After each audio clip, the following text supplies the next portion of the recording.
de situación o de posición financiera o simplemente conocido como balance general. Ahí es en donde vamos a estar. A lo mejor podríamos pensar, bueno, pero entonces este tema carece de sentido trabajarlo, carece de sentido pues participar en él, pero de acuerdo a lo que yo les comentaba, ahí en esa norma se habla de la obligación o no de registrar, mas sin embargo, no dice que no deba de hacerse este trabajo, que no deba de estarse calculando los efectos de la inflación. Y por ejemplo, también dice, si estamos en un entorno no inflacionario y pasamos de uno no inflacionario a uno inflacionario, es decir, que ya en los 3 ejercicios anteriores la inflación fuese mayor que el 26 y fracción por ciento. Entonces, dice la norma, es obligación registrar los efectos de todos los años que no lo hicimos. Esto significaría pues tener que hacer otro trabajo para tener los efectos y desde luego, bueno, pues si hay posibilidades de tenerlo como las hay. Cualquier sistema contable que utilice una empresa tiene la posibilidad de actualizar o reexpresar la información. Aquí lo importante para ustedes pues no es tanto que vayamos a aprender perfectamente bien a hacer la reexpresión, sino que a través de esta actividad nosotros estemos en condiciones de interpretar esos efectos inclusive desde el punto de vista financiero, pues quiero pensar que algunos o la mayoría de ustedes probablemente en el futuro estén al frente de la toma de decisiones en una empresa y que nos demos cuenta pues que este fenómeno, que este aspecto de la inflación que en México fue terrible por allá en los años 70, 80 del siglo anterior, se vino una hiperinflación que inclusive hizo que miles de negocios, miles de empresas desaparecieran. ¿Por qué? Porque realmente al no considerar ese efecto, pues llegó el momento en que los recursos no fueron suficientes para seguir operando y pues lamentablemente cerraron sus puertas. Entonces, vamos a ver pues que el efecto de la inflación está generado por la tenencia ya seguramente vieron también con el maestro Arturo que las cuentas contenidas, por ejemplo, en un balance, se deben clasificar en monetarias y no monetarias, y que las no monetarias son las que generan el efecto por inflación. Déjenme ver, creo que por aquí tengo, a ver, Michelle Ramírez, ya está. Rizo Sebastián, ya lo tenemos. Luego Byron Joseph.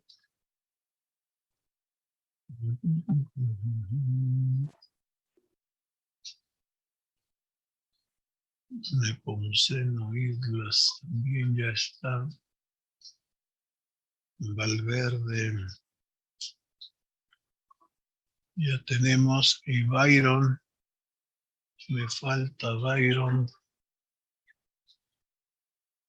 Byron Joseph. A ver. Me están faltando datos, pero bueno, le vamos a dar a la entrada. Byron, aquí está. Muy bien. Hay un compañero que solamente debe ser Falcón Olvera Saúl. Muy bien. Bien, creo que ahí estamos todos. Entonces, decía yo que seguramente el maestro Murillo les comentó que las cuentas monetarias, que son aquellas que representan valores nominales de dinero y que generalmente están documentadas, ello precisamente evita que podamos modificar esos valores. Y desde luego son las que generan el efecto por inflación. Por lo tanto, la tenencia de cuentas monetarias es en determinado momento controlable. Consecuentemente, la utilidad o pérdida que la empresa pueda obtener por inflación, pues también resulta controlable. Entonces, pues voy a compartir pantalla a efecto de ver cómo es que vamos a aplicar esta norma 10 para poder expresar. Y vamos a ver, no sé, por ahí les mandé eh, en Classroom está pues a la mano por ahí el ejercicio 1 que vamos a usar precisamente para este, pues trabajar la reexpresión. A ver, vamos a ver.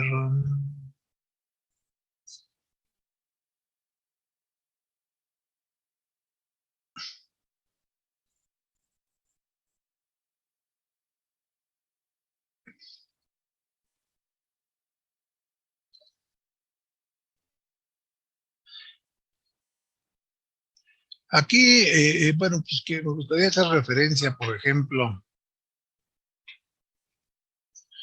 aquí vemos que este problema de la inflación es generado precisamente, pues, por lo que define la inflación, un aumento constante generalizado en los precios de insumos y productos, y que consecuentemente viene otro fenómeno que va de la mano, que es la devaluación, entendida como la pérdida de poder adquisitivo de una moneda frente a otra.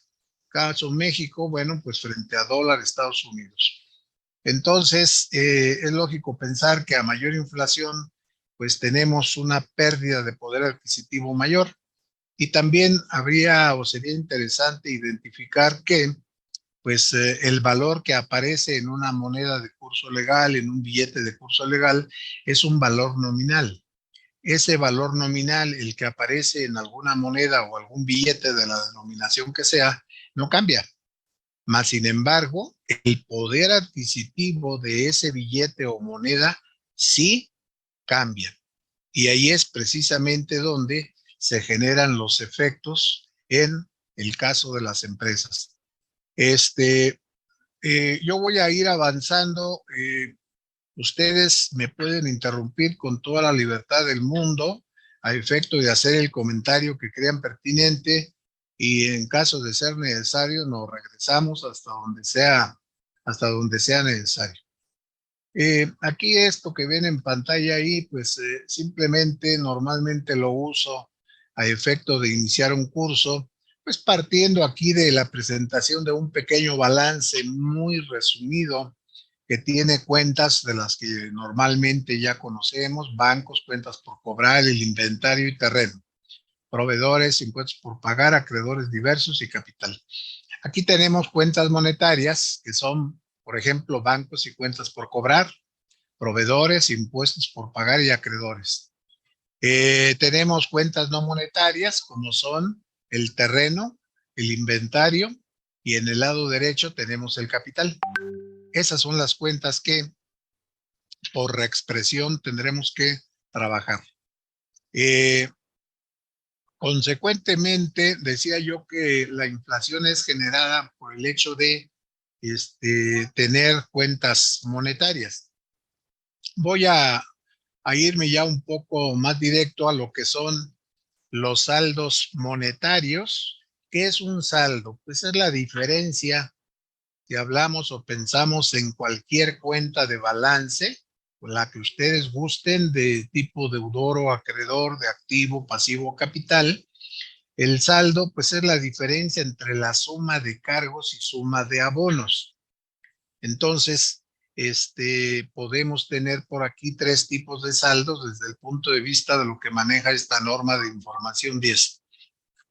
Uno que se denomina largo activo. ¿Ya han trabajado con esto? ¿O me detengo y le seguimos? Ustedes me dicen.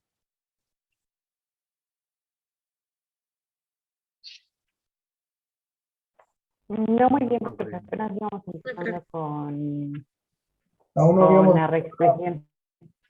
Bueno, entonces, si no lo han hecho referencia, el hecho de conocer este tipo de saldos es precisamente sobre los cuales se puede ejercer ese control que decía yo, que el efecto de la inflación puede ser controlable en función de quien toma decisiones. Entonces, hay un saldo que es largo activo y se va a presentar cuando los activos monetarios, como ahorita en el ejercicio anterior dije bancos y cuentas por cobrar a clientes, son mayores en términos de valor que los pasivos monetarios. Los activos monetarios generan pérdida por inflación. Los pasivos monetarios generan utilidad. Siempre cuando se mantiene un saldo monetario largo o activo, el resultado por inflación será de pérdida. Siempre. Hay otro tipo de saldo que es el corto pasivo. Este se presenta cuando los activos monetarios en valor suman menos o valen menos que los pasivos. Consecuentemente, aquí tendremos una utilidad por inflación. Y hay otro tercero que es el saldo monetario nivelado, que se presenta cuando activos monetarios son iguales en valor a pasivos monetarios. Por lo tanto, el resultado se neutraliza. Cero utilidad, cero pérdida. De esto es de lo que se trata, pues. Entonces, si nosotros tenemos en mente exactamente este tipo de saldos, pues podemos, inclusive viendo información financiera, podemos generar una idea acerca del resultado que va a tenerse en una empresa, si va a tener utilidad o pérdida por inflación. Y bueno, lo controlable precisamente es que quien se encargue de la toma de decisiones de inversión, decisiones financieras, pues le corresponde, debe tratar de manejar un saldo que al menos elimine los efectos de la inflación, que sería este saldo monetario nivelado. Si yo logro que en mi empresa activos y pasivos valgan lo mismo, no gano, pero tampoco pierdo por inflación. Consecuentemente, mi empresa está protegida contra inflación. Siendo más ambiciosos, bueno, pues lo que sería idóneo es tener un saldo monetario corto pasivo. Es decir, que nuestra empresa se encuentre apalancada, que el valor de nuestros pasivos monetarios sea mayor que nuestros activos. Y en ese sentido, estaremos generando utilidad por inflación que adicionada a la utilidad, por ejemplo, por operación, bueno, pues el resultado final de la empresa será mayor. Y el que debemos evitar, pues es este, ¿no? El largo activo. Si los activos suman más que los pasivos, vamos a tener un resultado de pérdida. Este es el que hay que evitar, puesto que aquí hablamos de una pérdida de poder adquisitivo. No sé si voy bien, voy a poner un pequeño ejemplo de lo que es una pérdida por inflación. Nosotros sabemos que en las empresas se otorga crédito, pues en términos de que haya problemas de liquidez en el mercado, en términos de que hay que cumplir con determinado objetivo de desplazamiento de producto. Y bueno, pues evidentemente que si el problema es de liquidez, las empresas van a buscar otorgar crédito a efecto de vender más. Y esa es la suposición que aquí estaríamos haciendo. En el caso de una cuenta por cobrar, estaríamos considerando que una empresa X otorga, realiza ventas a crédito y otorga un plazo de 30 días. De aquí el cero es el momento de la operación y 30 días posteriores termina el plazo y aquí tendríamos que recuperar lo que prestamos al momento de la operación. Aquí le pongo cuenta por cobrar, plazo de 30 días, pero también vamos a considerar una inflación de un 5%. A lo mejor podrán decirme, es que es alto. Sí, sí, no hay problema. Para efectos del ejemplo, no pasa nada.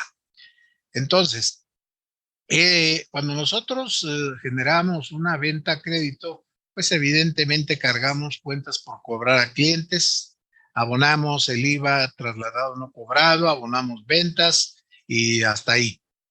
Ahora, pasan los 30 días. Nosotros el día de la operación prestamos 50,000 pesos, que evidentemente vamos a proteger a la empresa, pues logrando que el cliente nos suscriba, nos firme un pagaré, que obviamente ese pagaré refiere un plazo, 30 días, refiere un valor, 50,000 pesos, o puede ser un contrato, o puede ser una letra de cambio, o puede ser en un momento dado un contrarrecibo. Pero en cualesquiera de estos casos, se hace referencia al plazo y se hace referencia al valor. Esta operación queda documentada. Por lo tanto, representa valores nominales de dinero. Es lo que manejamos como una cuenta monetaria. ¿Hasta ahí vamos bien? Sí, profesor. Perfecto. Ahora, vamos a suponer aquí hicimos una excelente selección de cliente y pasan los 30 días, exactamente al vencimiento se presenta nuestro cliente, empresa, vengo a pagarte, aquí están tus 50,000 pesotes y obviamente pues va a recibir el documento que nos firmó, ya sea el pagaré, el contrato, la letra de cambio o el contrarrecibo. Se lo vamos a regresar porque ya me pagó. Contablemente, yo voy a decir cargo a bancos con abono a cuentas por cobrar a clientes y este hombre no nos debe nada. Todo perfecto. Ahora, pero vamos viendo el efecto de la inflación. Durante este periodo de tiempo se dio una inflación del 5%. Ya dijimos, una inflación que tiene que ver con aumento constante y generalizado en los precios de insumos y productos. Y por otro lado, hay una devaluación, una pérdida de poder adquisitivo.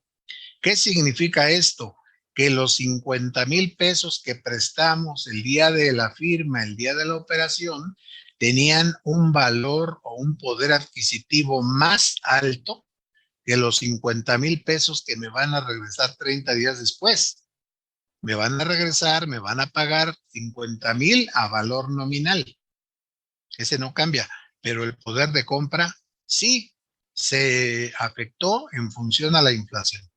¿Cuál es el equivalente a ese efecto? Bueno, pues si nosotros a 50,000 pesotes le aplicamos el 5%, 50,000 por 5 entre 100, o expresamos el porcentaje entre 100 por 50,000, tenemos pues que equivale esa inflación a 2,500. ¿Qué tendría yo que hacer para mantener el poder adquisitivo de mis 50,000? Pues recuperar en vez de 50,000, 52,500, ¿no? Pero si yo trato de recuperar esto, de decir a mi cliente, oye, es que durante este mes la inflación fue del 5%, lo cual equivale a 2,500 y pues me debes de pagar 52,500. ¿Y qué va a pasar? Pues que nuestro cliente se va a carcajear, va a decir, jamás. Yo tengo un documento firmado por 50,000 y es lo que te voy a pagar. Y no lo paga. Ah, caray, pero entonces contablemente también ya vimos que la cuenta quedó saldada. Perfecto. Pero que entonces, ¿qué pasa con este efecto de la inflación? Bueno, pues para la empresa que prestó los 50,000, estos 2,500 se constituyen en una pérdida de poder adquisitivo que no queda registrada en ningún lado, mas sin embargo se dio. Entonces, un ejemplito así como este, imaginen durante la vida de una empresa que tenga años trabajando y que siempre ha estado prestando recursos, que los mantiene como una cuenta monetaria, pues está haciendo pérdidas. Ahora, la otra sería, inclusive aquí le pongo conclusión, se presenta una pérdida inflacionaria o pérdida de poder adquisitivo de 2,500. no reconocida contablemente, pero es una pérdida de poder adquisitivo real. Para a ver si me entendieron, ahora vamos a pensar en el lado derecho del balance.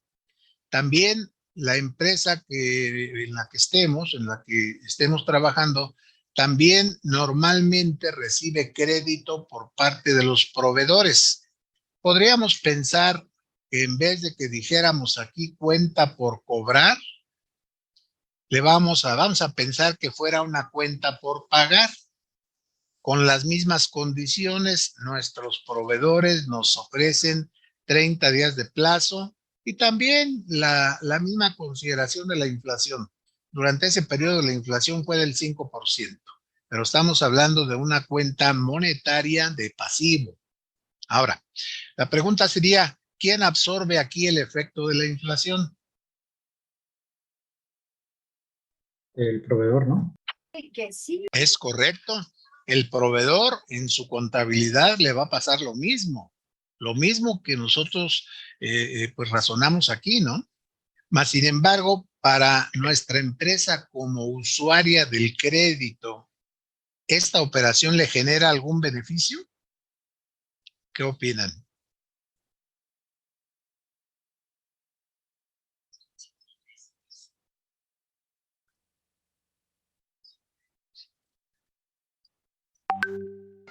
¿Podría repetirlo, profesor, por Sí, favor? sí, ya dijimos, el proveedor que es el dueño del recurso que nos prestó es el que va a absorber esos 2,500. Y para nosotros, como usuarios del crédito, ¿nos generaría algún efecto?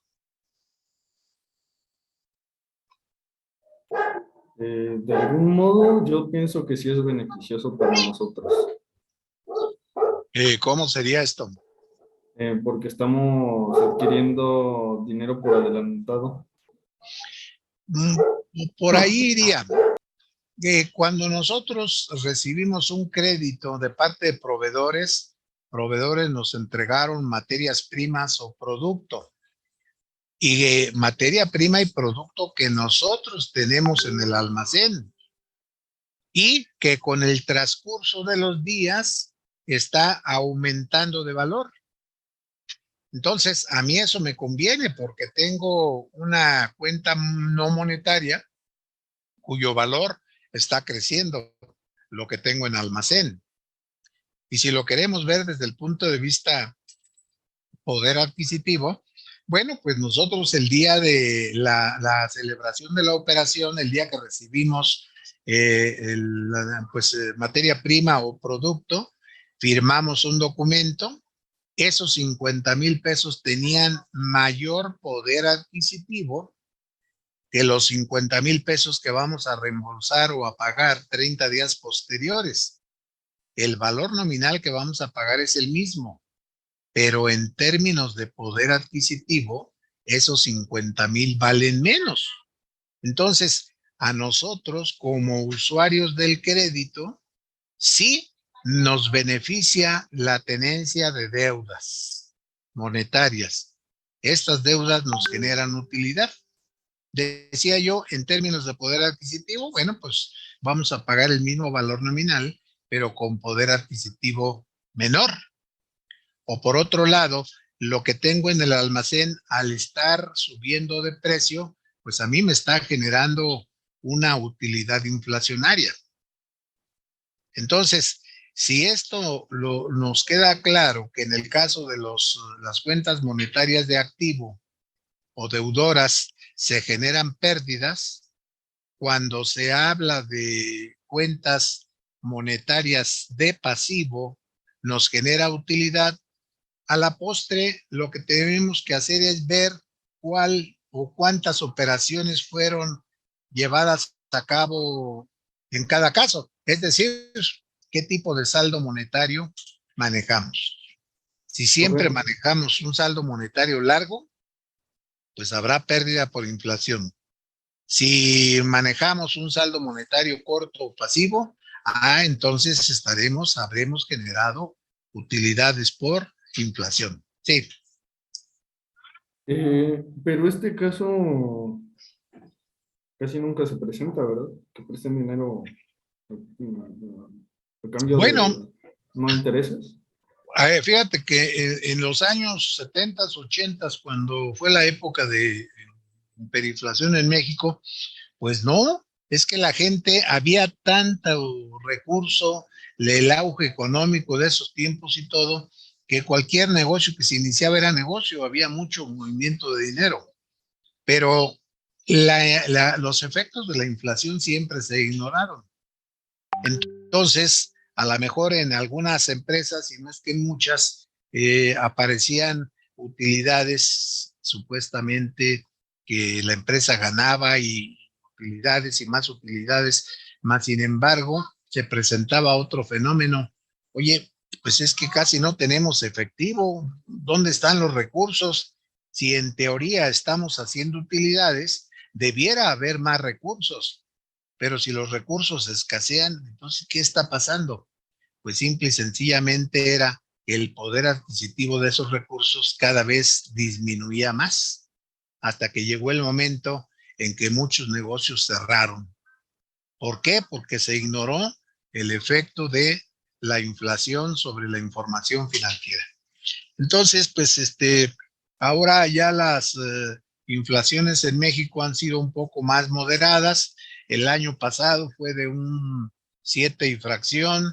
Ahorita andamos en un 8,54 más o menos. Se espera que para fines de este año pues terminemos en un 8 y fracción, pero en cualesquiera de los casos, si tomamos ya 22 y 21, ya vamos a hablar ahí casi de un 16% en 2 años. Y si consideramos el 20, pues a lo mejor ya vamos a andar cerca del 19 o 20.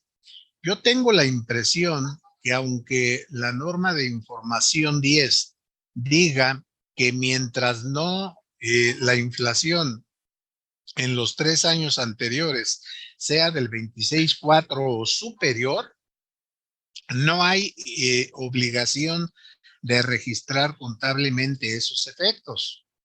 Pero pues mi opinión en ese sentido es que ya un 20% ya es significativo para las empresas. Entonces, yo presupongo que en cualquier momento va a haber alguna modificación por el comité, el CINIF, que es el que a lo mejor tomen alguna decisión en ese sentido y que digan, bueno, pues hay necesidad de registrar los efectos de la inflación, pues desde a lo mejor vamos a pensar 2015 a 2022, una cosa así, ¿no? A efecto de ya, pues que los estados financieros hagan referencia a una realidad. Aquí, enseguida, cuando terminemos un ejercicio de expresión, vamos a analizar la parte más importante de ese trabajo, cómo o qué tipo de decisiones se tomaron con la información sin incluir el efecto inflacionario y cómo queda esa información cuando se ha incluido el efecto inflacionario. Y vamos a ver cosas interesantes ahí que pues obviamente tienen que ver con este tema, que es la parte medular. Entonces, preguntas.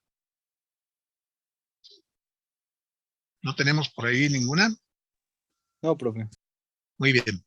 Vamos a ver, seguramente van a ir surgiendo ahí durante la resolución de este ejercicio. Vamos a ver, Alan Guerrero, bueno, ¿cómo está? Solicitar. Pues, no hay. Miren, para llevar a cabo este trabajo de reexpresión, el ejercicio que tienen ustedes ahí en su mano, el número 1 de la empresa La Comercial, pues es un ejercicio pequeño que cumple fines de tipo didáctico para que nos quede claro cómo se genera el efecto. Realmente, si en un momento dado se trata de una empresa que tenga, por ejemplo, vamos a hablar de mobiliario y equipo, aquí nada más puse una cuenta de este tipo, pero bien puede haber terrenos, edificio, mobiliario, equipo de reparto, equipo de cómputo, equipo de transporte y en las empresas de transformación, pues hasta maquinaria. Y que dentro de cada cuenta se hayan dado pues más de un movimiento, 4, 5, 6 o 7 e inclusive ventas. ¿Qué pasaría en un supuesto así? Pues que tendríamos que trabajar más, tendríamos que hacer a lo mejor una cédula por cada tipo de cuenta no monetaria. Y en este caso, como se trata de un ejemplo pequeño, pero bastante ilustrativo en mi opinión, pues sería lo mismo que tendríamos que hacer si hubiera N movimientos de cualquier tipo de cuenta no monetaria. ¿Qué es lo que vamos a hacer? Ahí si uno de ustedes me hace favor de leer el enunciado ahí del ejercicio, en un principio, ¿qué dicen?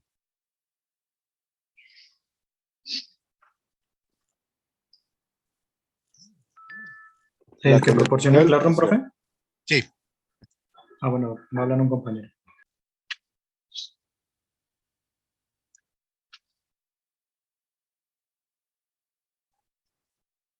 Si más no recuerdo, bueno, lo podemos, más que me tocaría cerrar pantalla. Si mal no recuerdo, dice la comercial SADCB solicita de usted la elaboración de estados financieros reexpresados al 31 de enero del 2013. Y en forma inicial, una reexpresión inicial al día 31 de diciembre del 2012. Estamos, y ¿cómo dice, qué dice más ahí? Emitiendo su opinión. Emitiendo su opinión. Exactamente, emitiendo su opinión sobre el efecto de la inflación. Miren, ahí pues vemos que hay cifras, ahí es un estado financiero comparativo. Un comparativo siempre va a involucrar dos fechas diferentes. En este caso tenemos diciembre 2012 y enero 2013. Vienen pues las cuentas, los valores. En la parte abajo del balance viene el análisis del costo de ventas, dice de enero, y el estado de resultados de enero. Posteriormente viene información complementaria en cuanto al punto 1, que habla del inventario, que se refiere a un solo producto, que las salidas se evalúan a base de precio promedio.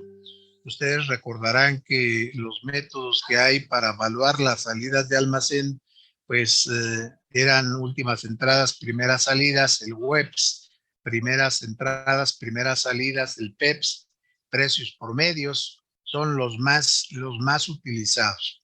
Entonces, aquí en este supuesto, pues se maneja el precio promedio y que su rotación en 2012 fue de 6 veces. ¿Qué debemos entender por la rotación del inventario? Pues simplemente el número de veces que durante 2012 se renovó el valor del inventario promedio durante el año. Ahí nos dice que fue 6 veces. Dice, bueno, por ventas, en el caso de empresas que se dediquen a la compraventa o de tipo comercial, o en el caso de las empresas de transformación, pues habrá inventario de materias primas, producto terminado. En el caso de materias primas, pues se renovó, a lo mejor vamos a pensar en lo mismo, 6 veces debido a las entregas de materia prima que se efectuaron al área productiva y que ello pues nos obliga a estar constantemente resurtiendo a efecto de poder atender la demanda, ¿no?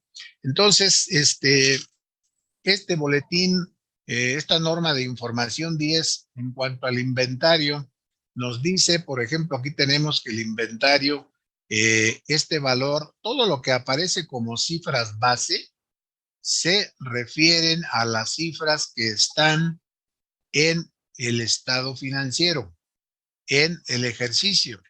Si ustedes me hacen favor de ver ahí en el renglón de inventario, en el activo circulante, columna 2012, tiene un valor de 19,200. La norma dice, oye, si puedes integrar este valor 19,200 por fecha y número de unidades y obviamente importe, lo puedes reexpresar así.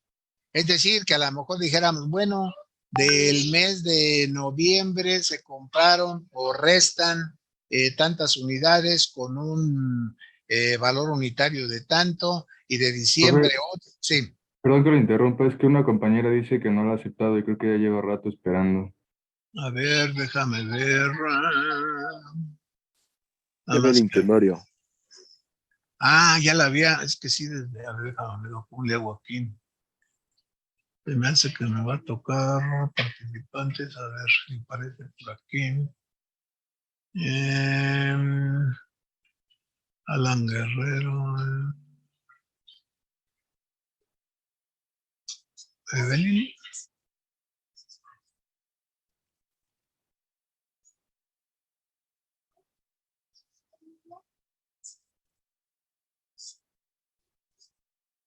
A ver, aquí está, sí, muy cierto. Sí, yo creo que cambió de admin, no sé quién será admin. Pero bueno, le vamos a dar entrada. Ya en su momento, ya por ahí aparecerá quién es admin. Ok, muy bien. Soy yo, profe, perdón, es que estaba intentando cambiar a mi computadora. Nada Muy más que bien, acabo de descargar Zoom en la computadora y así me marcó el nombre. ya. Pero gracias por Sí, aceptarlo. muy bien, entonces decía yo, todo lo que ubiquemos en esta columna de cifra base son los valores que tenemos asentados en nuestro ejercicio, en la columna 2012, puesto que la petición es hacer una reexpresión inicial al 31 de diciembre del 2012. Y como ustedes verán, aquí le pongo cédula número 1 de actualización o reexpresión de cuentas no monetarias. Como esta empresa partimos de la base que nunca ha reexpresado, lo va a hacer por primera vez, entonces pues aquí el resultado por inflación, que seguramente ya por ahí les ha mencionado el maestro Arturo, el resultado por posición monetaria, abreviado REPOMO, pues aquí lo vamos a calcular considerando la reexpresión de todas las cuentas no monetarias. ¿Cómo lo vamos a hacer? A ver, decía yo que en esta cédula vamos a poner aquí la fecha base. Esta fecha base tiene que ver con la fecha de adquisición de un activo, la fecha de aportación de capital o aportaciones de capital, la fecha en la que se generaron utilidades o pérdidas, la fecha en que se empezó a considerar depreciación, por ejemplo. Esa es la fecha base. ¿Y por qué es necesario considerarla? Bueno, porque a la hora que nosotros calculemos un factor para poder expresar, tenemos que considerar el índice que corresponda a la fecha base y por otro lado, el índice que corresponda a la fecha que deseamos reexpresar. Entonces, y aquí lo tenemos ya, ¿no? Dice la cuenta o partida, todas las cuentas que vemos aquí son no monetarias, todas. Las monetarias, como esas no puedo modificar su valor, pues obviamente no las vamos a tocar. Mas, sin embargo, a la hora que elaboremos los estados financieros, sí tenemos que incluirlas para lograr la igualdad, por ejemplo, en el balance. Entonces, vámonos a los índices de precios.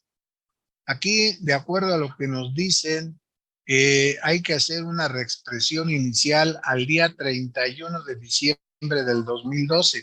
Por lo tanto, el numerador para calcular mi factor será precisamente el que corresponda a diciembre de 2012.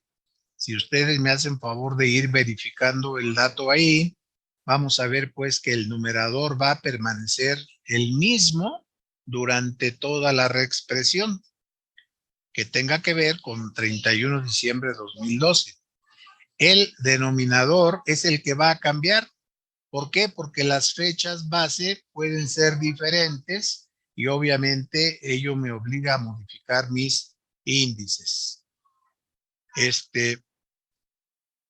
Vamos a ver en el caso del inventario, ahorita vemos el factor. El factor resulta de dividir el índice a la fecha que queremos expresar entre el índice base. Tengo mi factor, ese factor lo voy a aplicar a la cifra base, en este caso son 19,200, y voy a llegar a la cifra reexpresada. Y aquí podemos ver pues que la cifra reexpresada es mayor que la cifra base. A lo mejor en poca cuantía, pero es mayor. Consecuentemente, aquí podríamos deducir que todas las cuentas por reexpresión van a aumentar de valor. Y esas cifras reexpresadas son las que deberán aparecer en el estado de posición financiera reexpresado. Ahora sí, vamos a ver el inventario. Aquí en fecha base, si ustedes observan, tengo noviembre y diciembre. ¿Por qué? Muy bien. Ahí en el punto 1 se nos refiere que el inventario se renovó o la rotación del inventario en 2012 fue de 6 veces. Yo puedo decir, bien, se renovó 6 veces, pero ¿cada cuándo? Bueno, podemos hacerlo de dos formas. Para efecto de temas posteriores a vamos a manejar el año comercial como de 360 días. Si nosotros dividimos 360 entre la rotación que es de 6, vamos a tener como resultado 60 días. ¿Qué quiere decir esto? Pues que estuvimos renovando cada 60 días el valor promedio del inventario. Consecuentemente, la última rotación que hicimos fue de los últimos meses del año, los últimos 2 meses. 60 días a meses, pues son 2. O también, si considero el año, tiene 12 meses y la rotación fue de 6, divido 2 entre 6 y el resultado es 2. ¿Qué quiere decir? Que en promedio, cada 2 meses, renovamos el inventario. Consecuentemente, ¿qué hacer? Bueno, si fue de noviembre y diciembre, bueno, ¿qué hago? ¿Pongo una parte y una parte o qué hacemos? Bueno, pues aquí lo recomendable es que se calcule un índice promedio de ese bimestre. ¿Cómo le vamos a hacer? Si me hacen ustedes favor de sumar el índice de noviembre de 2012 más el de diciembre de 2012 y dividimos entre 2 para obtener el promedio.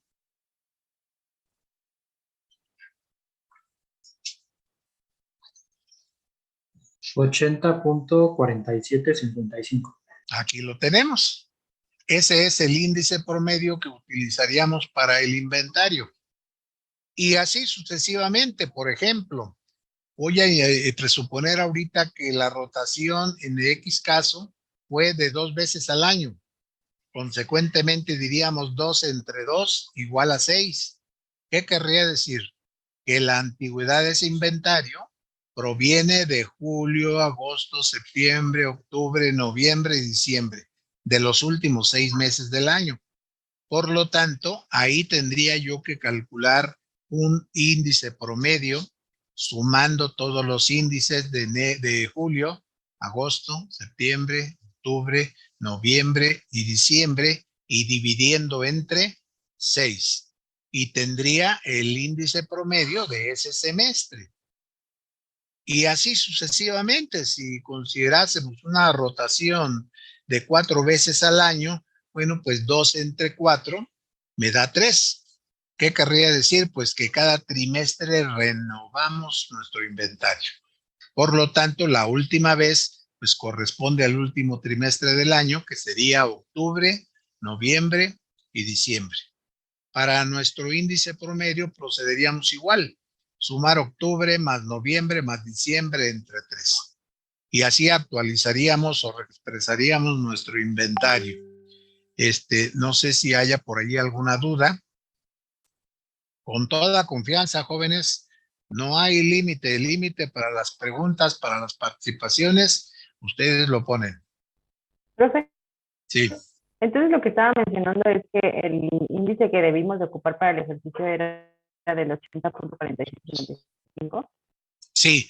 Este Porque índice, ajá, si tú me haces favor ahí de sumar los índices ahí con tu tabla de noviembre de 2012 más diciembre de 2012 y divides entre 2, te va a dar este índice promedio de 80.4755. Y tengo otra duda, profe. Estaba checando el ejercicio, pero no sé si me voy a adelantar mucho. En la utilidad del 2012, en el ejercicio yo no veo la utilidad mencionada. A ver, perdón, Ahí. te oigo muy cortada. Sobre la utilidad del 2012. La En la utilidad de cifra base. 2012, por ejemplo, aquí Ajá. la tengo, utilidad de 2012. Bueno, Sí, sí, esa, justo, 700. sí, si no dispones otra cosa, me gustaría que fuéramos avanzándole para no meternos acá en resultados y que nos fuéramos a confundir acá con lo que estamos, ¿no? Ah, ok. Entonces, Sí, por eso decía si no sabía que me había adelantado. sí, aquí en el caso del inventario ya determinamos nuestro factor dividiendo el índice que corresponde a diciembre de 2012, que es a la fecha que queremos hacer la primera expresión sobre el índice promedio del último bimestre de 2012 y llegamos a un factor de 1.0011. Lo aplicamos a la cifra base y tenemos una cifra expresada 19.221. Aquí también me gustaría hacer un comentario porque por ahí podemos manejar inclusive algún ejercicio con cifras más, vamos a llamarle más viejas, y a lo mejor se puede pensar, ay, este profe ni siquiera puede manejar cifras actuales o más recientes. La respuesta no es esa, sino que realmente en esos años la inflación era un poco mayor y nos permite observar con más certeza, con más realeza los efectos de la inflación. Por ello es que manejamos a veces ejercicios un poquito ya medio pasados, porque la inflación era más alta. Entonces aquí decía yo que por reexpresión prácticamente todas las cuentas van a incrementar su valor. Al reexpresar, nosotros estaríamos presuponiendo que vamos a modificar nuestros estados financieros a través de la contabilidad. Esto nos llevaría a cargos y abonos. Si yo tengo aquí la reexpresión de una cuenta de activo, que es una cuenta de naturaleza deudora, la diferencia son 21. Contablemente, para hacer que esta cuenta incremente su valor, yo tendría que hacerle un cargo. Si nos imaginamos, por ejemplo, ahí en una hoja cualquiera, abren ustedes un esquema de cuenta que diga inventario y le ponen saldo deudor 19.200 y luego le hacemos un cargo por 21 con abono, vamos a manejar pues puede ser, aquí lo puse yo como efecto por reexpresión, pero también se puede manejar como resultado por posición monetaria o simplemente repomo. Entonces, esta cuenta, este esquema de cuenta que tengo aquí, que lo denominé efecto por reexpresión, solamente me va a ser útil para determinar cuál fue el efecto por inflación. Al término de la reexpresión, esta cuenta debe quedar sin valor, saldada. Y ya al término también veremos contra qué la vamos a saldar y cómo se va a registrar ese efecto. Entonces, yo cargaría pues al inventario 21 con abono a efecto por reexpresión. Y a lo mejor de leyenda le puedo poner ahí al calce del registro número 1 desde luego, pues registro por la actualización del inventario al 31 de diciembre del 2002. Y ya quedaría reexpresado el inventario. Este valor es el que debe aparecer en nuestro balance ya reexpresado.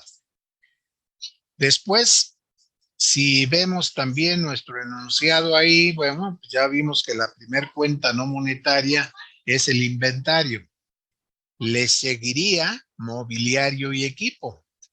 Todas las cuentas no monetarias son aquellas que se refieren a bienes que mantienen el poder adquisitivo del dinero, como inventarios, como mobiliario, la depreciación, el capital social, los resultados acumulados, el resultado del año, etcétera. Siguiendo pues lo que tiene ahí nuestro ejercicio, ahí tendría mobiliario y equipo, con una cifra base que es de 20,000 pesotes. Aquí están. Y también podrán observar que ahí en la información complementaria nos indican que el mobiliario fue adquirido en junio del 2008 y que evidentemente pues fue solamente una compra. Aquí está, tiene el valor de 20,000 pesos. Quizás la pregunta pudiera ser, bueno, ¿y qué pasaría si resulta que el valor de ese mobiliario es resultado de varias compras? Ah, pues tendríamos que tener el análisis por fecha e importe para actualizar o reexpresar cada una de esas compras por separado. Esa sería la actividad adicional que tendríamos que hacer pensando que fuese así. En consideración de que fue una sola compra, aquí vemos que nuestro numerador no va a cambiar, sigue siendo el mismo. El denominador sí es el que corresponde a la fecha base, a junio 2008. Si ustedes me ayudan ahí viendo el índice de junio 2008, pues vamos a observar que es de 66.3720. Dividimos y tenemos nuestro factor. Déjenme ver mientras por aquí. Sánchez, ya había entrado. Bueno, pues le abrimos. Dale. Tenemos nuestro factor. Este factor hace referencia a la inflación que se dio de junio 2008 a diciembre 2012. La unidad simplemente refiere el valor que vamos a modificar, en este caso los 20,000. Entonces, si aplicamos el factor a la cifra base, que son 20,000, la cifra reexpresada es de 24,276. Aquí está. Y también observamos que aumenta su valor por reexpresión. Es también una cuenta de activo, es una cuenta de naturaleza deudora. Por lo tanto, si estuviésemos haciendo contabilidad, pues tendríamos que hacer, asiento número 2, cargo a mobiliario y equipo por la diferencia 4,276 con abono a efecto por reexpresión o repomo, como la queramos llamar, no pasa nada. Y al calce del asiento, pues registro de la reexpresión de el mobiliario y equipo al 31 de diciembre del 2002. Y ya llevaríamos los dos registros. Aquí, pues no es necesario que los hagan, simplemente trato de ejemplificar cómo sería, y es pues en la práctica, hay que hacer registros para poder modificar la contabilidad. Mas, sin embargo, aquí, fuera de ello, nada más vamos a ver que podemos elaborar los estados financieros en forma directa y que es muy sencillo.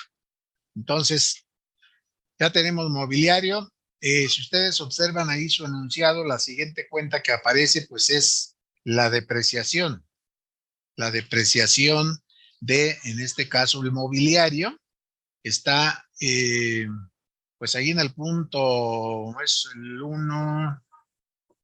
En el 2 nos dicen que la tasa de depreciación es 10% anual. Entonces, vemos que la depreciación acumulada que aparece ahí en su estado de posición financiera, el acumulado es 10,000 en la columna de 2012. ¿Sí estamos? Sí. Ahora, la pregunta a manera de lo que pretendo explicar es, vamos a ver si es 10% sobre 20,000, estaríamos hablando de 2,000 pesos por año. Si contamos a partir de 2008, 2009, 2010, 2011 y 2012, serían 5 años. Por 2,000 cada uno, nos da los 10,000 que aparecen ahí. Pero, el pero es, ¿esa cantidad sería correcta?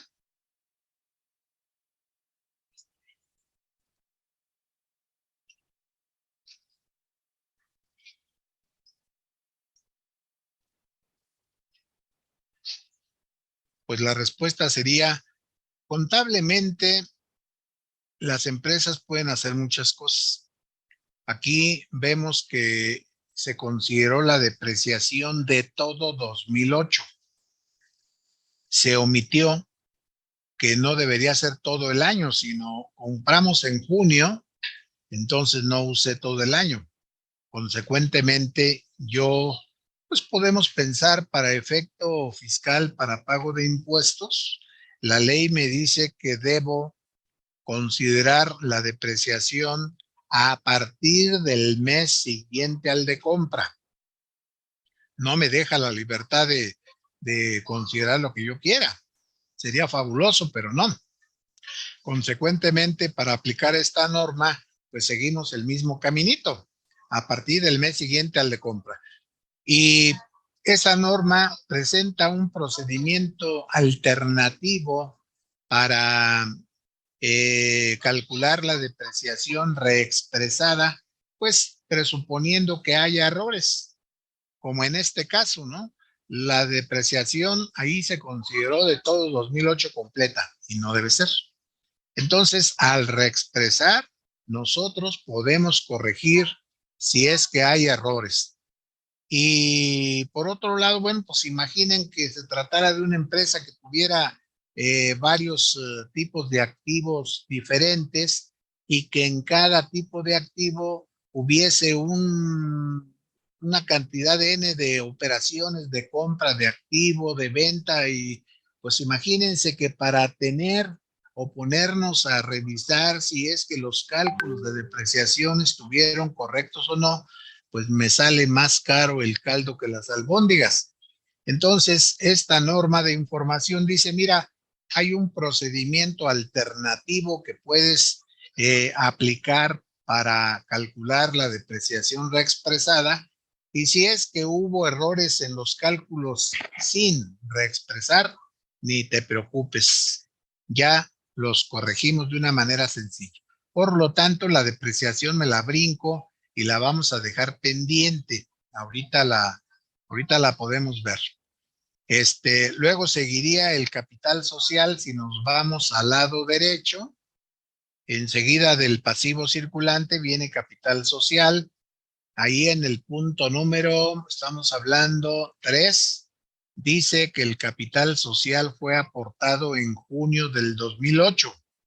Y pueden ver que es también solamente una aportación por 34,000 pesos. Aquí están. ¿Y qué pasaría si hubiese 10 aportaciones?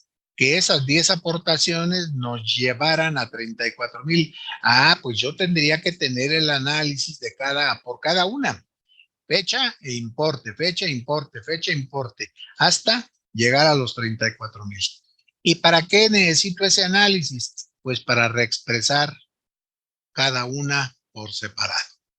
Aquí, para efecto didáctico, pues consideramos que con una que manejemos es suficiente, y ya si hubiese más, pues tendríamos que trabajar más simplemente. Los índices, si ustedes observan, pues es diciembre de 2012. Déjenme ver quién falta por aquí. Mauricio Montero. Aquí está Montero León, ya había entrado. Listo. Entonces, diciembre 2012 sobre junio 2008. Aquí lo tenemos. calculamos nuestro factor 1,2138, lo vamos a aplicar a la cifra base y equivale a 41,269.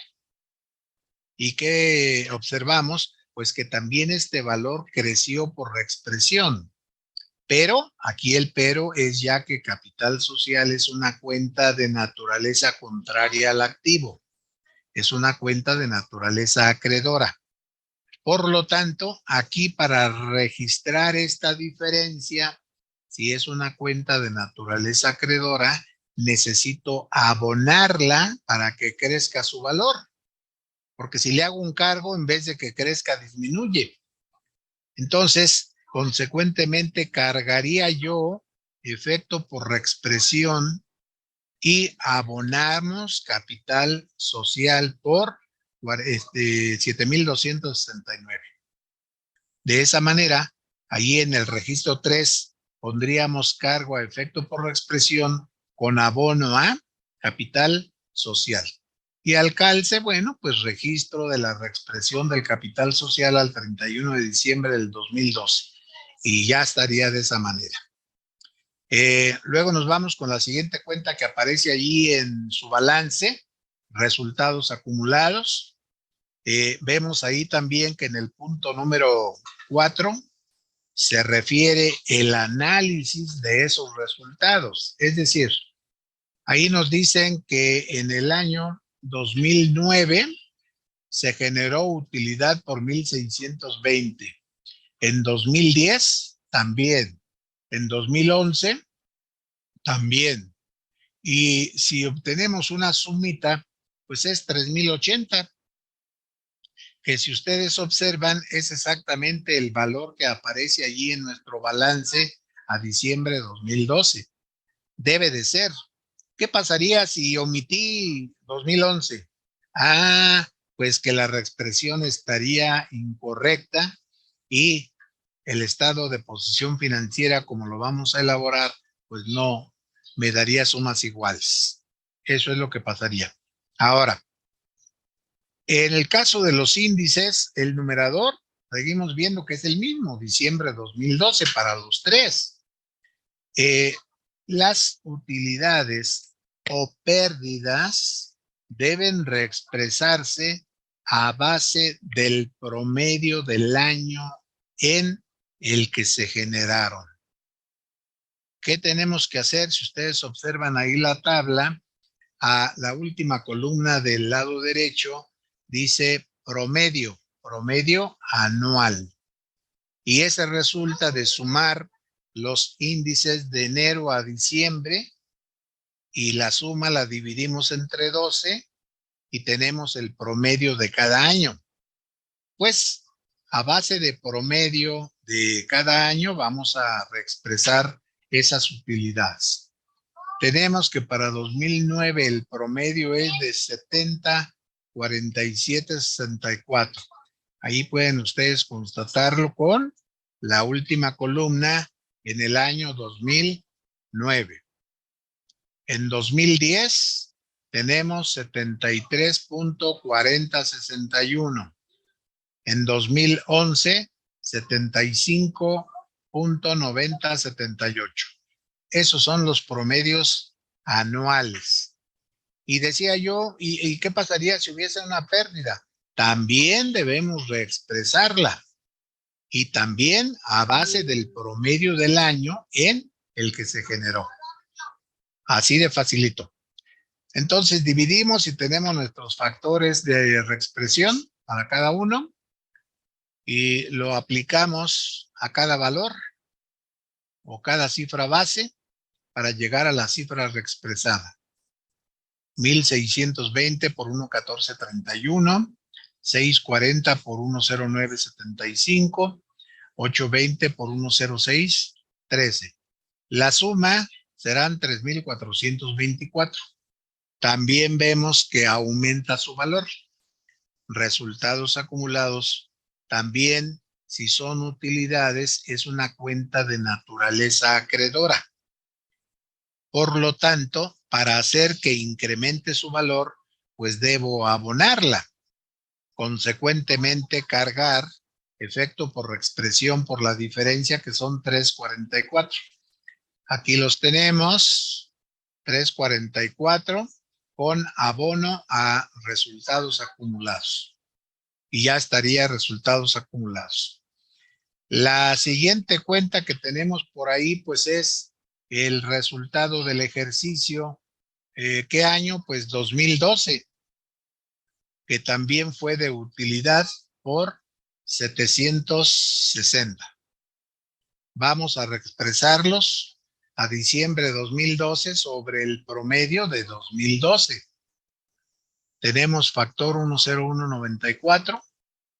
Lo aplicamos a la cifra o valor base, equivale a 775. Al ser utilidad también es de naturaleza acreedora. Por lo tanto, cargo, efecto por expresión y abono, resultado del ejercicio. Y ya está. Muy bien, esas son todas las cuentas no monetarias que hay en el lado derecho y nos faltaba la depreciación. Vamos a ver cómo se reexpresa. Voy a cambiar tantito de pantalla. Aquí tengo una cedulita 2 que puse reexpresión de la depreciación acumulada. Decía yo que cuando hay sospechas o constatamos o no tenemos la certeza de que los cálculos de la depreciación que no se ha reexpresado están con una duda X en cuanto a exactitud o están incorrectos o simplemente nos ponemos a investigar si está bien o está mal, nos dice esta norma de información que podemos calcular la depreciación reexpresada considerando la cuenta que se va o que se deprecia, ¿no? Mobiliario, la fecha de compra, la cifra reexpresada. Si ustedes observan en la cédula 1, aquí tenemos mobiliario y equipo, valor reexpresado 24,276. Pues ese es el que vamos a tomar como base para calcular la depreciación reexpresada. La vida útil. Esta vida útil la vamos a calcular de la siguiente manera. Ahí en el punto número 2 nos indican que la depreciación se calcula al 10% anual, lo cual nos lleva, si dividimos ese 100% a depreciar entre 10% anual, me da como resultado 10. ¿10 qué? Pues 10 años. Esa sería la vida útil.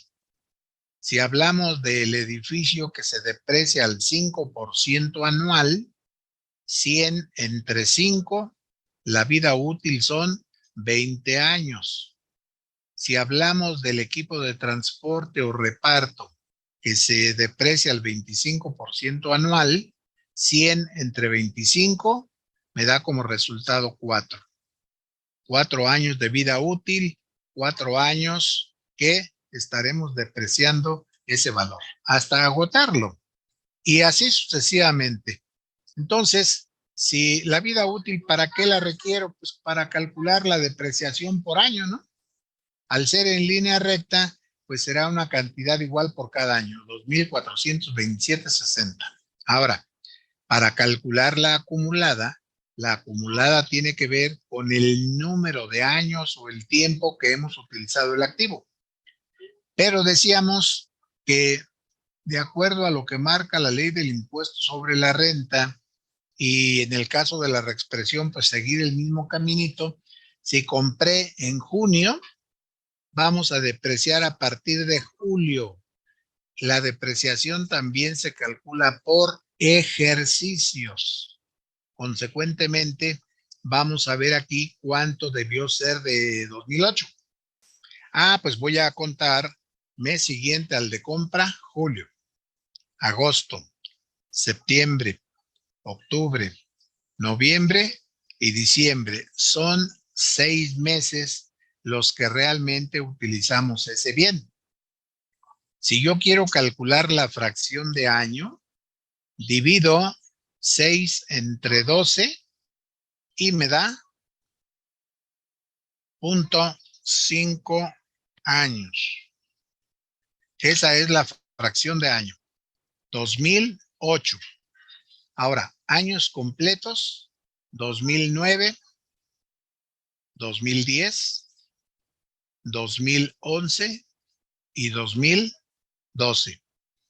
Consecuentemente, el tiempo correcto que hemos utilizado este bien son 4.5 años.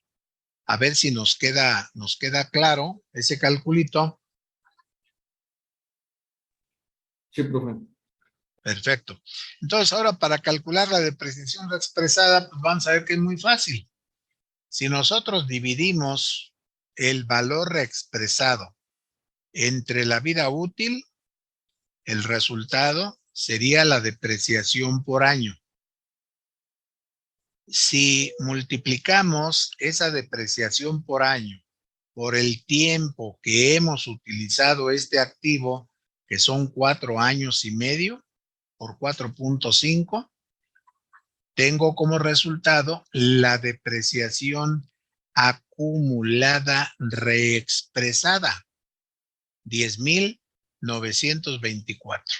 Con esta sencilla operación, nosotros vamos a corregir cualquier error o errores que pudieran existir en los cálculos sin reexpresar. Ya no nos interesa ponernos a revisar si es que estuvo bien calculada o no. Esta depreciación acumulada reexpresada menos la depreciación acumulada base, que si ustedes me hacen favor de ver ahí su balance, pues ahí van a ver que fue de 10,000 pesotes.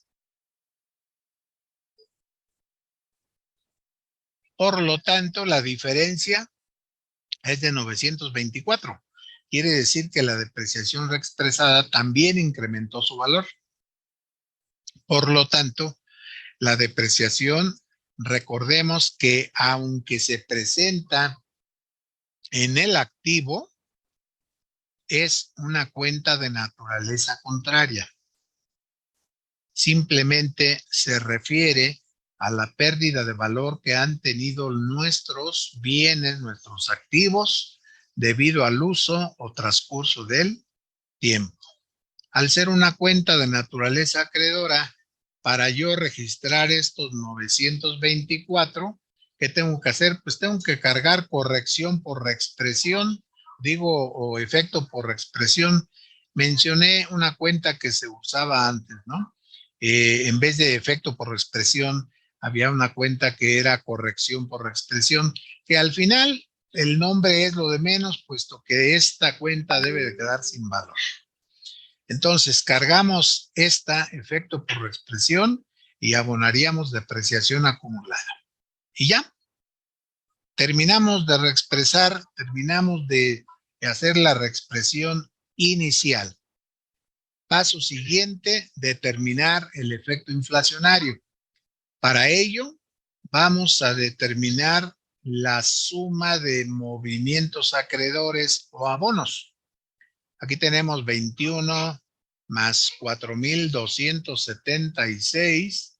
La suma es 4,297. Movimientos deudores o cargos, 7,269 más 3,44 más 15 más 9,24, 8,552. Ahora sí, la diferencia que hay entre la suma de movimientos deudores y acreedores es el saldo. Aquí vemos, de acuerdo a los valores que tenemos, que esta cuenta tiene un saldo final, un saldo deudor de 4,255. Bueno, pues este saldo es el efecto por inflación que esta empresa generó desde 2008 hasta 2012. La pregunta sería quizás, ¿qué tendría yo que hacer? ¿Qué movimiento contable para saldar esta cuenta para dejarla sin valor? Pues aquí podemos observar que si tiene un saldo deudor, para que se cancele, pues le tengo que hacer un abono, ¿no? Un abono por 4,255 para que sume igual y el saldo sea cero.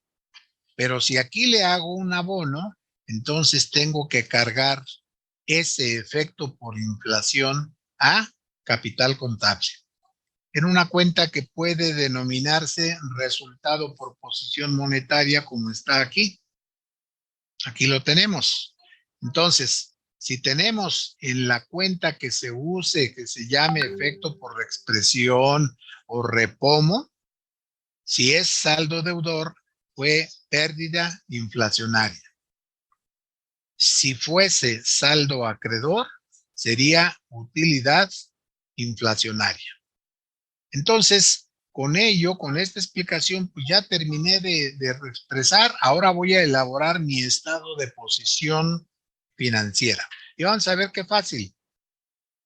Nosotros ya hicimos referencia a las cuentas monetarias. Dijimos que esas no podemos modificar su valor. ¿Por qué? Porque están documentadas y refieren valores nominales de dinero. Entonces, no las podemos modificar. Las no monetarias, pues aquí tenemos ya los valores que deben aparecer en contabilidad. Aquí están en la cifra reexpresada. Consecuentemente, vamos a ver que elaborar nuestro balance a diciembre 2012 reexpresado va a ser muy fácil. ¿Preguntas? Yo tengo una duda, profesor. Sí, sí, sí.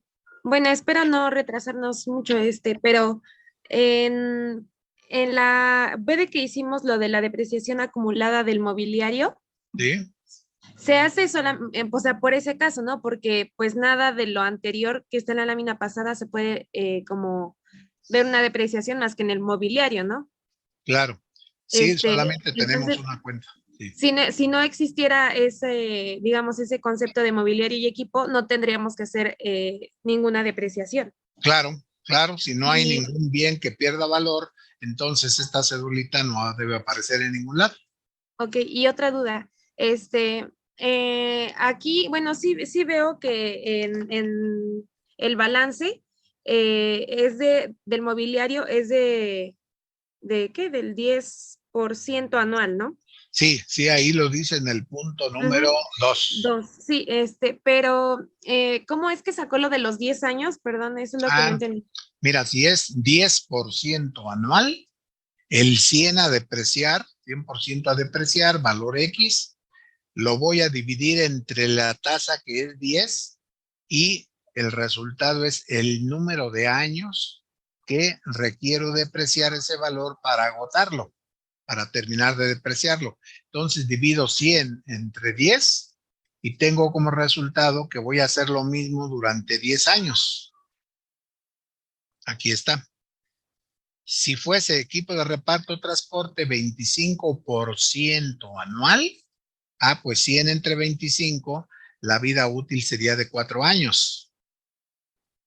Si fuese edificio 5% anual, 100 entre 5, la vida útil sería, o el tiempo que vamos a depreciar, 20 años.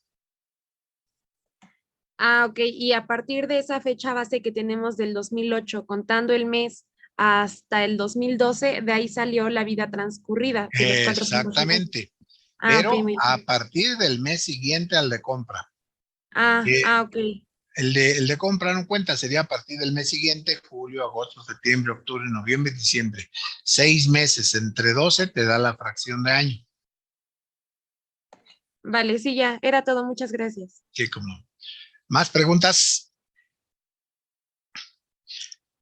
Si no hay, vamos a ver qué sencillo, vamos a elaborar nuestro balance reexpresado. Aquí lo tengo, estado de posición financiera actualizado, reexpresado al 31 de diciembre del 2012. Dijimos que las cuentas monetarias no podemos modificar su valor. Si ustedes me checan ahí con su enunciado, en la columna 2012 vamos a ver que bancos tiene un valor de 9,000, que clientes, que también es una cuenta monetaria, tiene un valor de 16,200. Por lo tanto, quedan idénticos. Yo no puedo modificar su valor. Pero, bueno, vamos a ver el lado derecho también.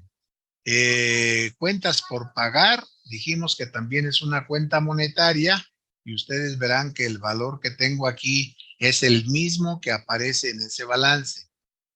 Cuotas e impuestos también es una cuenta monetaria, por lo tanto vale lo mismo. Acreedores diversos también es una cuenta monetaria, por lo tanto tiene 3,200. La suma del circulante, que en este caso fueron puras monetarias, es por 16,560. Entonces ya tenemos las monetarias. Ahora, las no monetarias, pues estos valores, fíjense qué fácil. Inventarios, me voy a la cédula anterior, la 1. Inventario, tengo un valor expresado de 19,221. Ese valor es el que tenemos aquí. Ahí está. Luego, mobiliario y equipo, me regreso a mi cédula 1 y tengo un valor reexpresado de 24,276. Aquí lo tengo. Depreciación acumulada reexpresada, aquí tenemos esta cedulita, quedó en 10,924. Aquí están. Nos van viendo cómo únicamente vamos pasando los valores expresados a nuestro balance. Luego nos vamos con el lado derecho, capital social. Nos regresamos a la cédula 1. Aquí tenemos capital social, tiene un valor expresado de 41,269. Y veamos qué es exactamente lo que está aquí. Resultados acumulados. Me regreso y tenemos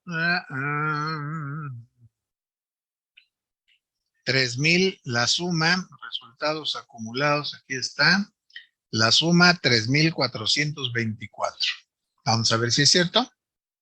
Aquí está. Resultado del ejercicio 2012, valor reexpresado, 775. Aquí lo tenemos.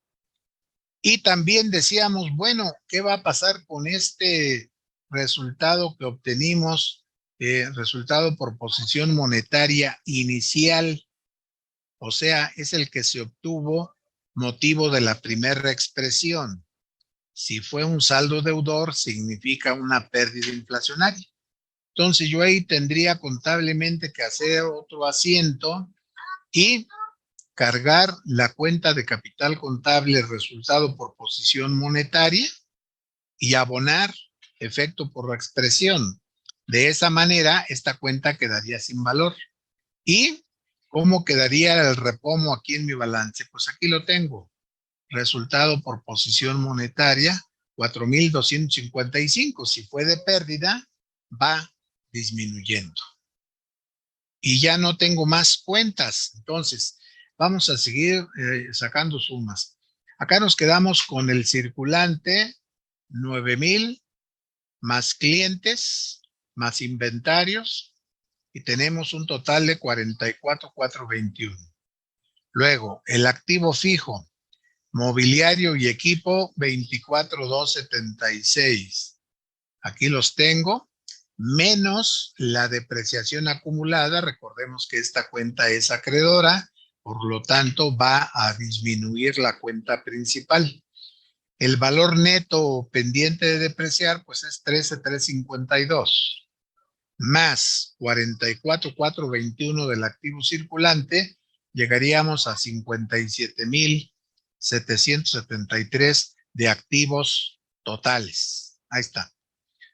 Luego, en el lado derecho, el circulante, ya habíamos dicho que 16,560, que es el mismo valor que está en nuestro balance, puesto que son cuentas monetarias y no podemos modificar esos valores.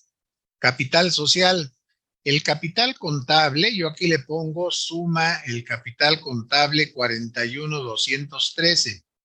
El capital contable aglutina capital social, resultados acumulados, resultado del ejercicio, en este caso el repomo.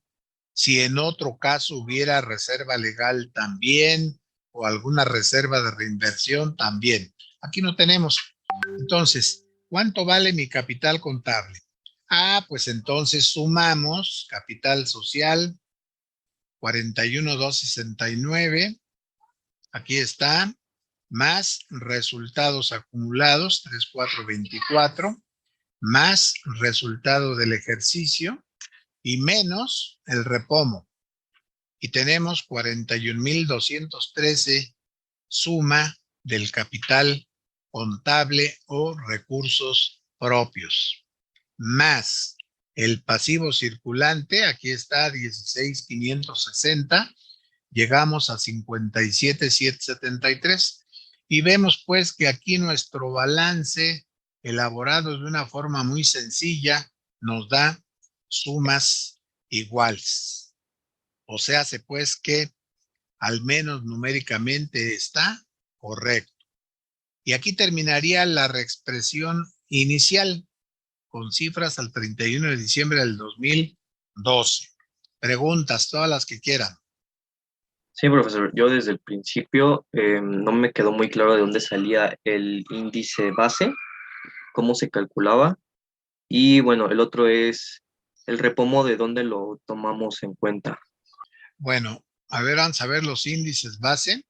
Los índices base corresponden a la fecha. Si vemos, por ejemplo, el inventario, dijimos que el inventario proviene de los últimos 2 meses de 2012.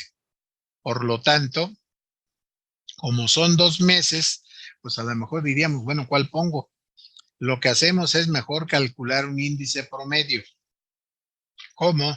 Sumando noviembre más diciembre y dividimos entre 2 y tengo el índice promedio de 80,47,55.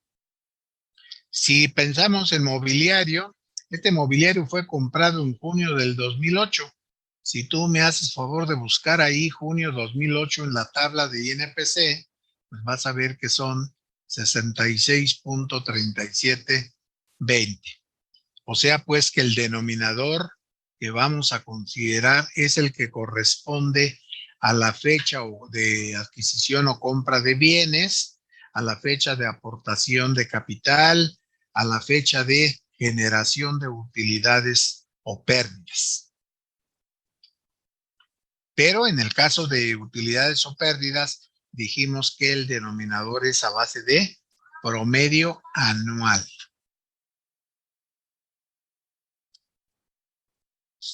Sí queda Estoy claro. checándolo, profesor, y bueno, le agradezco mucho. Y bueno, la última duda, ¿de dónde se tomaba el repomo? Bueno, el repomo, este es el saldo de la cuenta que manejamos aquí como efecto por la expresión.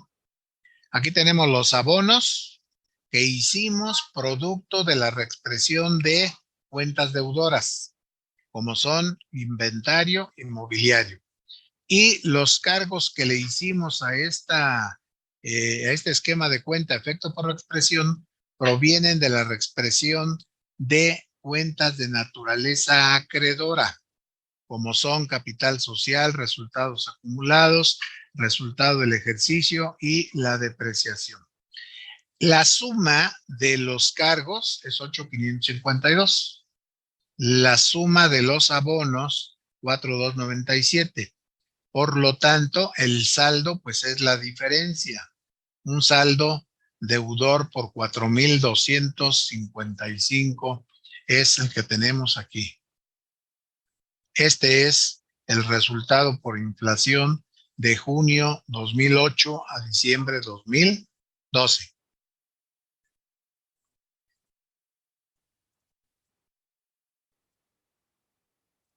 Básicamente perdimos 4,255. Exactamente, fue una pérdida de poder adquisitivo por 4,255.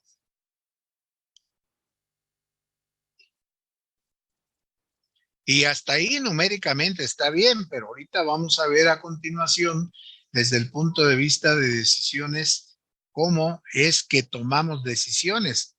Por ahí, pues una de las actividades primordiales de los administradores y de la persona encargada de toma de decisiones financieras, pues es cumplir o buscar cumplir uno de los objetivos de la administración financiera, que es maximizar el valor del patrimonio. ¿Cuál es el patrimonio? Pues el capital contable, ¿no? ¿A través de qué? Pues de la toma de decisiones que generen utilidades. Nosotros podemos ver aquí en esta cédula 1 que tenemos utilidades por 1,620 en 2009, 640 en 2010, 820 en 2011 y 760 en 2012. Seguramente ustedes han escuchado por ahí que la ley desde la Constitución Política de los Estados Unidos Mexicanos, en el artículo 31 que habla de las obligaciones de los mexicanos, ahí pues en la fracción 4 nos dice que estamos obligados a contribuir al gasto público todos. Y luego de la Constitución emana el Código Fiscal de la Federación. En el artículo 1 de este Código Fiscal de la Federación, ahí se establece que unos vamos a contribuir como personas morales. La ley del impuesto sobre la renta, por ahí en el artículo 7 nos dice qué debo entender por persona moral. Pues son las sociedades mercantiles, las asociaciones civiles, las sociedades civiles y la asociación en participación. O como personas físicas. ¿Quiénes personas físicas? Los asalariados, los prestadores de servicios profesionales, los que arrendan muebles, etcétera. Pero al final dice la Constitución que todos tenemos que entrar. Entonces, si esto es cierto, bueno, cuando la empresa vio que en 2009 hubo utilidad, en 2010 también, 2011 también y 2012, ¿qué pasó? Pues hay que entrarle con Hacienda, ¿no? Hay que pagar impuestos. También la Constitución Política en el 123 establece que debemos, las sociedades, participar a los trabajadores de las utilidades. Ya luego nos metemos a la Ley Federal del Trabajo y por ahí sale pues que a razón de un 10% sobre la renta gravable. Y seguramente si es que vieron utilidades, pues eso hicieron. Y a lo mejor en algún caso también, si había sindicato, tenemos algún sindicato en esta empresa, pues también si la gente sindicalizada ve que hubo utilidades, pues a lo mejor también se van a acercar a las autoridades de la misma, ¿no? Oye, pues nosotros también contribuimos a generar esos resultados positivos. También quisiéramos que nos dieras mejores, mejores sueldos, que nos dieras pues mayores prestaciones, puesto que hay utilidades, ¿no? Y a lo mejor así sucedió. Entonces, esas decisiones fueron tomadas sin considerar el efecto de la inflación. Ahora, vamos a ver cómo quedamos respecto de la inflación. Este balance que ya dice reexpresado al 31 de diciembre, aquí podemos ver que los resultados acumulados o esas utilidades y el resultado del ejercicio son 3,424 más 775. 3,424 más 775, tenemos 4,199. Dice también esta norma de información que antes de hablar de utilidades reales, primeramente veamos si es que logramos mantener el poder adquisitivo del capital. ¿Y qué es lo que vemos? El capital equivale, o sea, ya con el efecto de la inflación, a 41,269. Yo podría decir que mantuve el poder adquisitivo del capital si es que el capital contable valiera lo mismo. ¿Y cuánto vemos que vale el capital contable? ¿Cuál es la diferencia del social y el capital contable?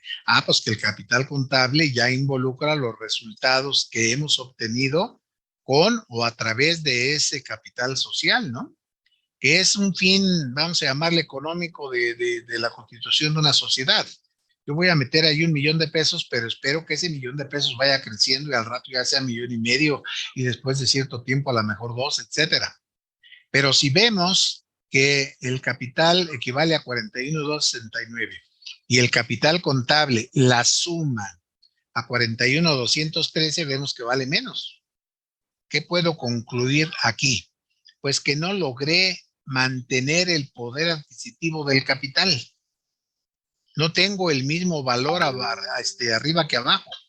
Por lo tanto, las famosas utilidades que hay aquí, estos 3,424 y el resultado del ejercicio por 7,75 jamás existieron. Consecuentemente, la empresa, si hubiese considerado o estado reexpresando la información, pues a lo mejor nunca hubiera pagado impuestos, a lo mejor nunca hubiera repartido utilidades, a lo mejor nunca hubiese dado mejoras a nuestros sindicatos si en un momento dado hubiese. ¿De acuerdo? Entonces, aquí esto tiene que ver pues con la forma como decidimos. Podemos decidir en forma intuitiva o por experiencia, por corazonada, y eso nos pasa a cualesquiera de nosotros en forma cotidiana. Estamos tomando decisiones que pues nos llevan a feliz término la mayoría, a lo mejor alguna otra no, pero imaginen esto mismo en la empresa. En la empresa no nos podemos dar el lujo de errar. Ahí si me equivoco, pues a lo mejor me cantan las golondrinas y se acabó. Entonces, en la empresa tenemos que tomar decisiones, pero considerando información que reúna las características, por ejemplo, de oportunidad. Ello quiere decir que la información esté en el momento que la requiero para apoyar mi decisión. Y que esa información haga referencia a la realidad también. Obviamente que una información que no contiene el efecto de la inflación, pues no hace referencia a la realidad. Por eso es que a lo mejor se tomaron decisiones erróneas. Y ustedes pueden ver aquí que dijimos la suma de los resultados acumulados y el resultado del ejercicio suman 4,199.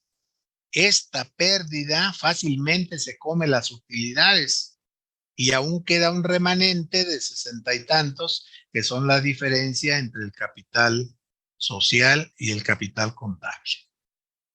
Entonces, aquí lo que pretendemos pues es que observemos cómo en un momento dado se decidió sin considerar la inflación y cómo debió decidirse considerando la inflación.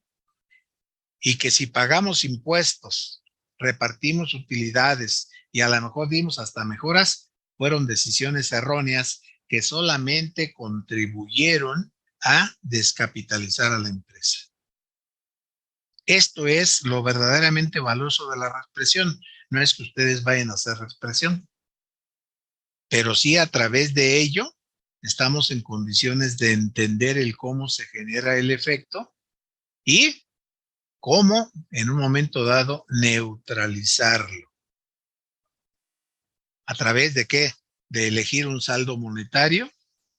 De entrada, a lo mejor el nivelado, decíamos, ¿no? Si mis activos y pasivos suman lo mismo, el resultado por inflación será cero utilidad, cero pérdida. Pero si tengo un saldo monetario largo activo, júrenlo que vamos a tener pérdida por inflación. Y de acuerdo a estos resultados, podríamos suponer que esta empresa siempre estuvo manejando un saldo monetario largo activo.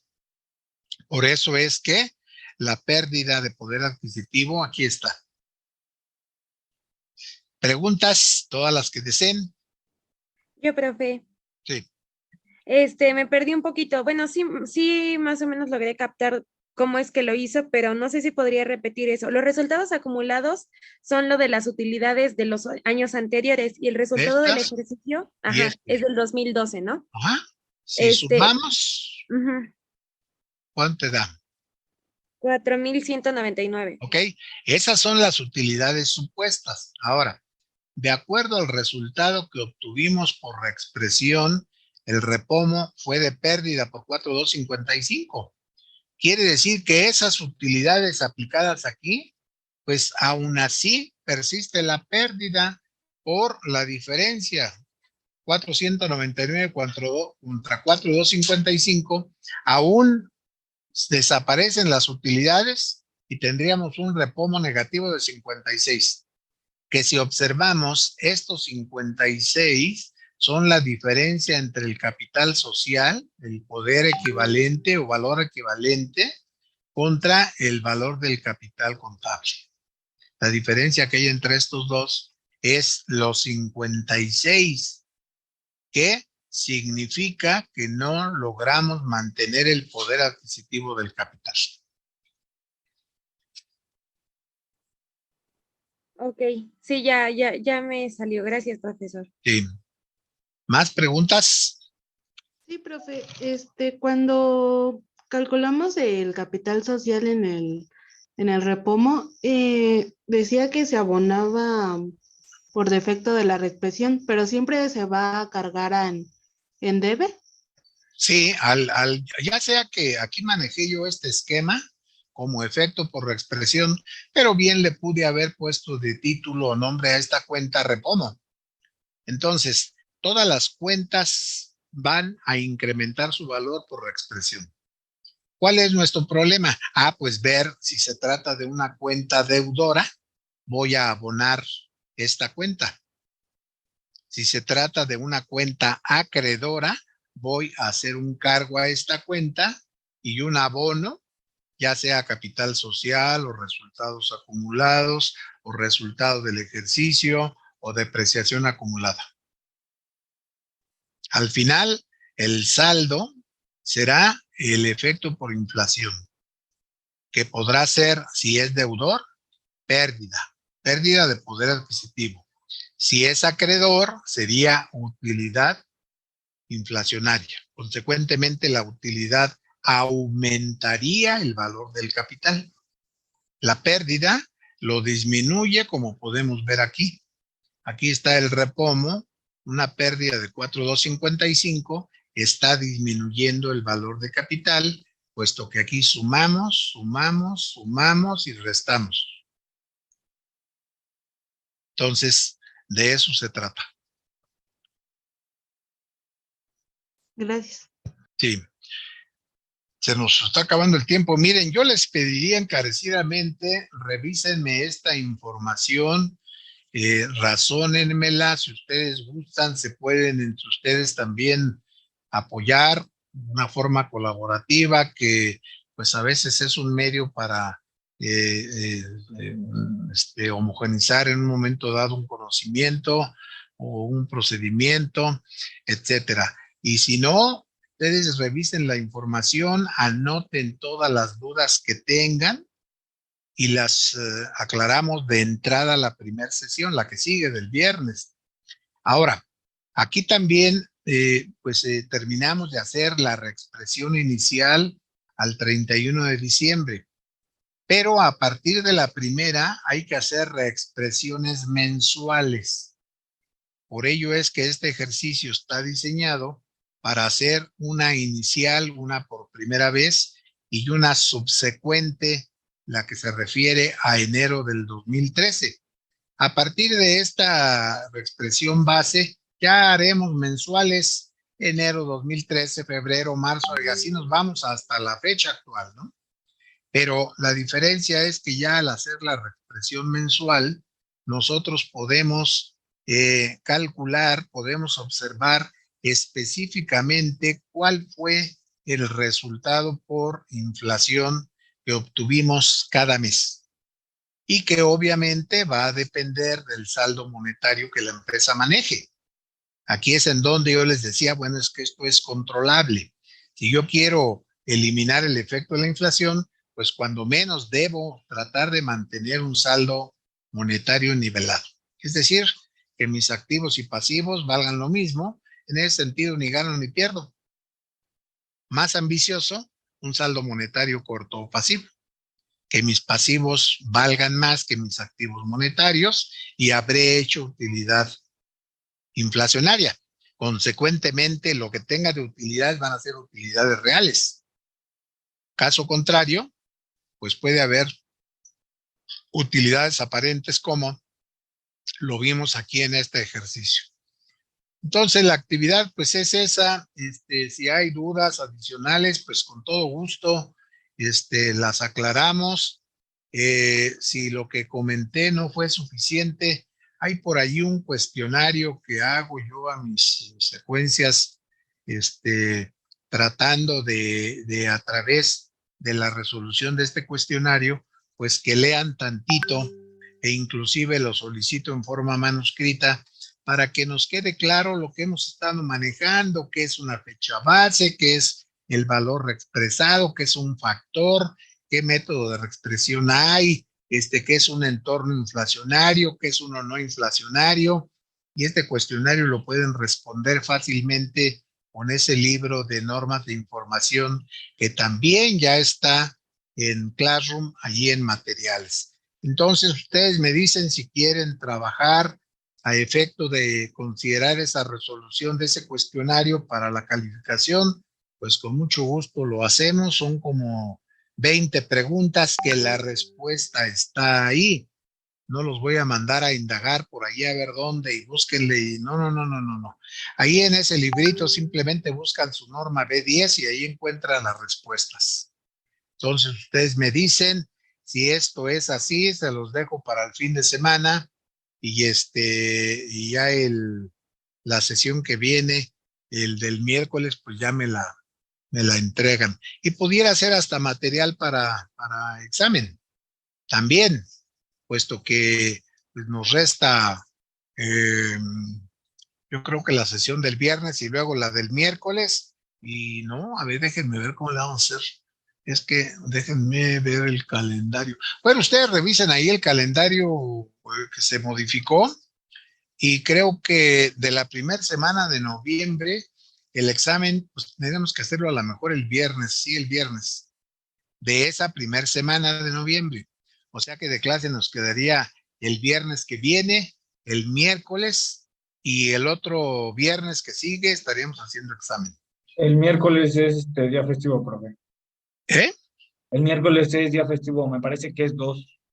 Ah, pues ahí inclusive ustedes me dicen, miren, dadas las condiciones, la problemática pues también de, como ya ven que se consideró que el semestre iniciaba la semana pasada, pues obvio que la información es mucha, ¿no? Pero bueno, si no hay inclusive actividad en ese miércoles, entonces ya tendríamos material para responder un examen, considerando a lo mejor ese cuestionario que pueden ustedes indagar allí en ese texto. Piénsenlo. Y sobre eso, ¿cómo quedaría la evaluación? Pues yo aquí me gustaría platicarlo, a ver cómo quedaran con el maestro Murillo. La idea fue, se comentó en ese momento, pues que no es tampoco de ninguna manera tratar de cambiar algo que ya estaba acordado, ni mucho menos. No se pretende de ninguna forma poner piedritas en el camino, ni generar problemas, nada de ello. Ahí sí pueden tener una certeza absoluta de que no se trata de eso. Entonces, si ustedes gustan, pues el viernes antes de iniciar, platicamos acerca de la evaluación. Yo ahorita pudiera decir, ya con lo que veamos o lo que vimos hoy y el viernes, pues ya con eso podemos hacer un examen fácilmente. Puede ser teórico, puede ser práctico y vámonos. Este es el único tema que hay para este periodo. Entonces ustedes véanlo, piénsenlo y me dicen, no hay problema. Pero sí tengan en mente la única certeza, no se trata de ninguna manera de cambiar la jugada, ni de generarles problemas, ni nada por el estilo, ¿eh? Eso sí deben tener bien claro y la confianza absoluta que así será. Profe, gracias. ¿Sí? Entonces, si quieren, platíquenlo y el viernes iniciamos con eso y terminamos de ver la expresión completa, ¿no? Ok, profesor. Sí, profe. De acuerdo, profesor. Perfecto, pues entonces les agradezco mucho la atención y nos veríamos el día viernes. Gracias, Perfecto, profesor. profesor. Profesor, hasta el viernes. Profesor, que tenga muy buena noche. Gracias. Gracias, profe. Buenas noches. Buenas noches. Gracias, profesor. Hasta luego. Bye.